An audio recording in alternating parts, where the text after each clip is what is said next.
Dedans, elle en a 33, elle en a un de plus. Dès le premier regard, on s'est connecté. Move 3G+.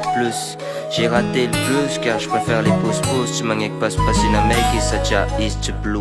Miss Bomba B, c'est karaoké party.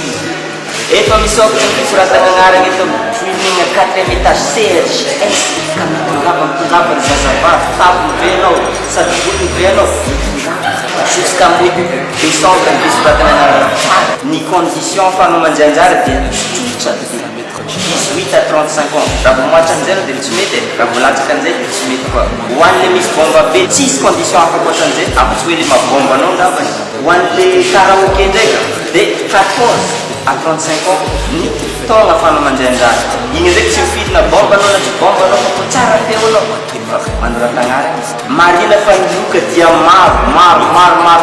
maro be ny casting éliminatoire dia ny 10 décembre ao amin'ny espace royal ny demi-finale kosa dia ny 23 décembre ao amin'ny espace royal ihany ny finale kosa dia ny 30 décembre ka tongava e tsy anigny